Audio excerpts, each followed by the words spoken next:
Episode की starting में मैं बेस टीमिंग सेट के सेट लीडर का सीन दिखाया जाता है, जहाँ पे कि वो जुवन की बातों को सुनने के बाद में काफी ज्यादा हैरान होते हुए कहता है कि क्या कहा, किंग ऑफ बीस्ट। स्पिरिचुअल बीस्टों को उनकी पावर के हिसाब से उनके ग्रेडों में डिवाइडेड किया गया है कि उनमें से भी कई सारों को हम किंग नहीं कहते, लेकिन फिर भी उनमें से जो कोई भी किंग ऑफ बीस्ट होते हैं उनमें भी इतनी ज्यादा टेरिफाइंग प्रेजेंस नहीं होती है कि यहाँ तक कि उनके सामने कोई भी स्पिरिचुअल बीस्ट अपने रिंग से बाहर निकलने की हिम्मत भी नहीं कर पाए। उनके बारे में सोचते हुए सेट लीडर जुफेन को ताने मारते हुए कहता है, किंग ऑफ बीस्ट बच्चे अपने ये झूठ कहीं और फैलाओ। अब जुवन के कहने के साथ ही सेट लीडर अपने मन में भी कहता है कि क्या ऐसा हो सकता है कि वाकई में ये बच्चा एक ह्यूमन ना हो। उसके बाद फिर सेट लीडर जुवन से पूछता है कि मुझे बताओ कि आखिर तुम कौन हो और इस तरीके से जबरदस्ती मेरे सेट में क्यों घुस आए हो, और आखिर तुम हमारे स्पिरिचुअल एनिमल्स के ऊपर ये किस तरीके की डिवाइन एबिलिटी का इस्तेमाल कर रहे हो, जैसे हम लोग अपने बीस्टों के ऊपर से इतना बड़ा कंट्रोल खो रहे हैं। सेट लीडर की ये बात सुन जुवन भी उससे कहता है कि क्या आप सच में मेरा सीक्रेट जानना चाहते हो। पर खैर ये तो काफी ज्यादा बुरी बात है क्योंकि ये सीक्रेट मेरा है और मैं तुम्हें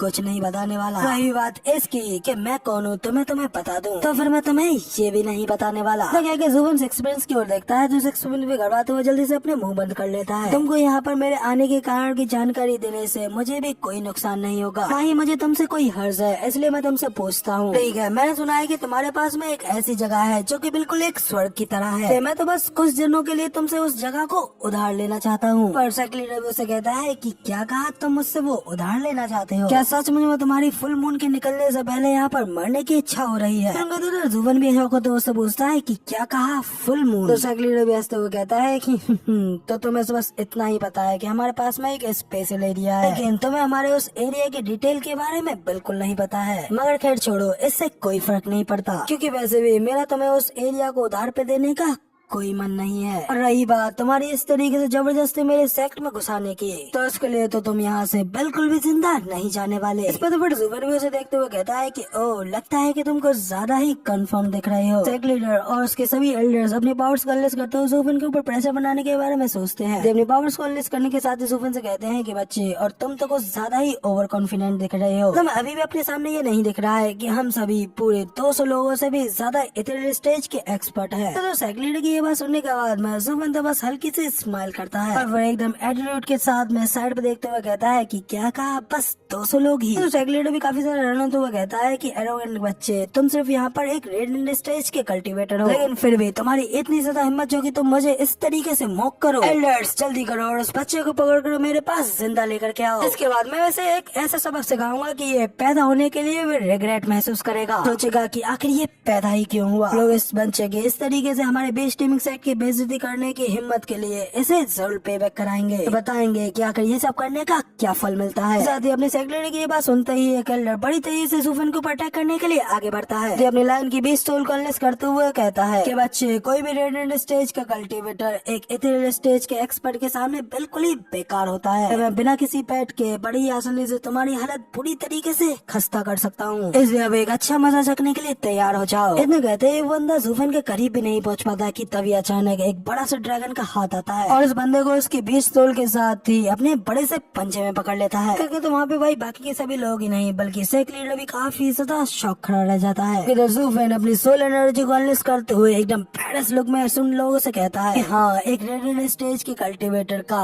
एक इथेरियल स्टेज के एक्सपर्ट के सामने खड़ा होना बिल्कुल ही बेकार है, लेकिन ये तो काफी ज्यादा शर्म की बात है कि ये चीज मेरे ऊपर बिल्कुल भी लागू नहीं करती। कहते हुए जुफेन अपने किलिंग इंटेंट को अनलिस्ट करते हुए अपने उस रेड ड्रैगन के पंजों में उस लड़की सोल फॉर्म को बुरी तरीके से कुचल करके वहीं पे डिस्ट्रॉय कर देता है, जिस वजह से वहाँ पे उसकी सोल के डिस्ट्रॉय हो जाने की वजह से वो एल्डर भी वहीं पे मारा जाता है और अगली पल दिखाया जाता है कि वो सीधा नीचे जमीन पर जा गिरता है। इसे देख तो बाकी के सभी एल्डर्स भी वहाँ पर शॉक कर जाते हैं कि आखिर जुफेन ने एक इथेरियल स्टेज के एक्सपर्ट को इतनी इजीली खत्म कर डाला। इससे वो सभी लोग अब बुरी तरीके से घबराए हुए होते हैं। अभी उन लोगों को व्हाइट हेयर वाला एल्डर भी शॉक होते हुए कहता है कि क्या उस बंदे के पास में एक सोल है, और वो भी एक इतनी ज्यादा स्ट्रॉन्ग सोल जो कि एक इथेरियल स्टेज के एक्सपर्ट की सोल को एक झटके में ही खत्म कर सकता है। जबकि सेक्ट लीडर भी अब काफी ज्यादा जुफेन से परेशान हो चुका होता है। वो जुफेन से डायरेक्टली पूछता है कि मुझे बताओ कि आखिर तुम एग्जैक्टली हो कौन। तो फिर जुफेन भी सेक्ट लीडर से कहता है कि ठीक है, फिर अब तुम ये गैस करो, मैं पहले तुम्हारा मेहमान हुआ करता था लेकिन अब मैं तुम्हारा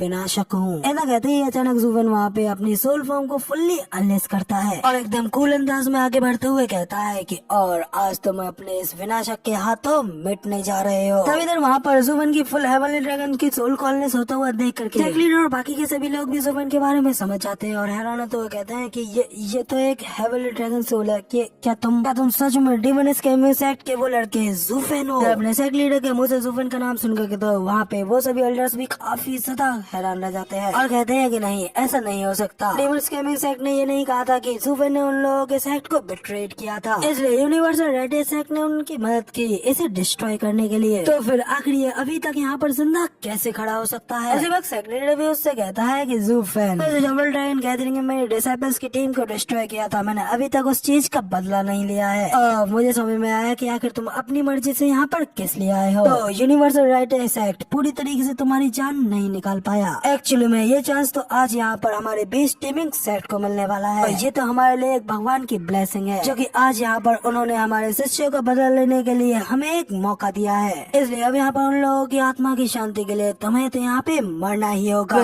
हमारा जुफेन भी अपनी आंखों में किलिंग इंटेंट कॉलेज करते हुए कहता है कि हाँ, जबकि यहाँ पर एक सुपीरियर 3 सेक्टों में से एक सेक्ट मुझे खत्म नहीं कर सका, आखिर तुम जैसे कमजोर लोअर 3 सेक्टों की ये करने की औकात ही क्या है? क्या सचमुच ये लोअर 3 सेक्ट मुझे डरा भी सकता है? तभी सेक्ट लीडर कहता है कि जुफेन, बहुत हो गया तुम्हारे ये एरोगेंस। आखिर कैसे पता है कि तुम यूनिवर्सल रेडियो सेक्ट के हाथों से कैसे बच निकले? लेकिन बीस्ट टीमिंग सेक्ट के इस होमलैंड पर तुम्हारे सामने यहाँ पर तुम्हारे इर्द गिर्द 200 इथेरियल स्टेज के एक्सपर्ट है, इसलिए अब तुम यहाँ पर खत्म होने वाले हो। जुफेन भी हंसते हुए कहता है कि मेरा शब्द अभी भी वही है, तुम लोग बस यहाँ पर 200 लोग ही हो। घूमर चलाते हुए कहता है कि अपना मुंह बंद रखो, मुंह करते हो हमारे बीस्ट टीमिंग सेक्ट का मजाक उड़ाने की कोशिश कर रही हो, इसलिए आज मैं तुम्हें यहाँ पर हमारे सेक्ट की असली ताकत का मजा सिखाऊंगा। सेक्ट लीडर अपने सभी लोगों को ऑर्डर देते हुए कहता है कि जल्दी से एक साथ उसके ऊपर हमला करो और उसे जला करके खाक कर दो। तो सभी लोग भी अपने सेक्ट लीडर के ऑर्डर्स को सुनते हुए एक साथ जुफेन को हमला करने के लिए आगे बढ़ जाते हैं, पर उन सभी लोगों को एक साथ हमला करते हुए देख करके तो ओलियानर तो जुफेन के लिए परेशान होते हैं। इसी तरह लीफेंग थोड़ा टेंशन लेते हुए कहता है, इस समय जुफेन के सामने एक या फिर 2 इथेरियल स्टेज के एक्सपर्ट होते तो जुफेन बड़ी आसानी से उन्हें हैंडल कर लेता, लेकिन अब जब 200 इथेरियल स्टेज के एक्सपर्ट्स एक साथ जुफेन के ऊपर हमला कर रहे हैं, आखिर जुफेन उन लोगों से अपनी जान बचा करके कैसे भाग पाएगा? वक्त इधर हमें जुफेन की ओर दिखाया जाता है और भाई तो इतने समय एकदम ट्रैवल की तरह स्माइल कर रहा होता है। अपनी एकदम ट्रैवल की स्माइल के साथ में जुफेन अपने हाथ को साइड की ओर उठाता है, इसी के साथ में उसके हाथ में रेड और ब्लैक ऑरा अनलेस होने लगता है। उसके उस हाथ में वही पावरफुल डेमोनिक स्वॉर्ड आ जाती है और स्वॉर्ड के साथ में वही जुफेन भी हमला करने के लिए एकदम तैयार खड़ा होता है। फिर जुफेन जैसे ही अपने सामने की ओर आने वाले उन सभी एक्सपर्ट्स के ऊपर अपने स्वॉर्ड के साथ में एक शॉर्ट स्लैश मारता है और स्लैश का हमला इतना ज्यादा पावरफुल होता है कि उस स्लैश के सामने जो कोई भी तेरे स्टेज के एक्सपर्ट आता है वो एकदम गाजर मूली की तरह वहाँ पे कट जाता है, लेकिन वहाँ पे इतनी आसानी से खत्म होता हुआ देख करके बाकी के सभी लोगों की भी रूह कांप जाती है और उनके शरीर से डर के मारे ठंडे पसीने छूटने लगते हैं। सेक्ट लीडर भी टेंशन में घबराते हुए अपने मन में कहता है, आखिर ऐसा कैसे पॉसिबल हो सकता है कि सिर्फ एक ही स्लैश के साथ में 8-9 स्टेज के एक्सपर्ट्स को एक ही मूव में खत्म कर डाला। कोई एक ऐसा काम नहीं है जिसे कि एक ऑर्डिनरी से स्टेज का एक्सपर्ट कर सके। जुफेन को भी दिखाया जाता है और वो अभी व्यस्त वो लोगों से कहता है कि मैंने तुम लोगों से कहा था ना कि बस तुम जैसे एक लोअर 3 सेक्ट के 200 इतने स्टेज के एक्सपर्ट्स मेरे सामने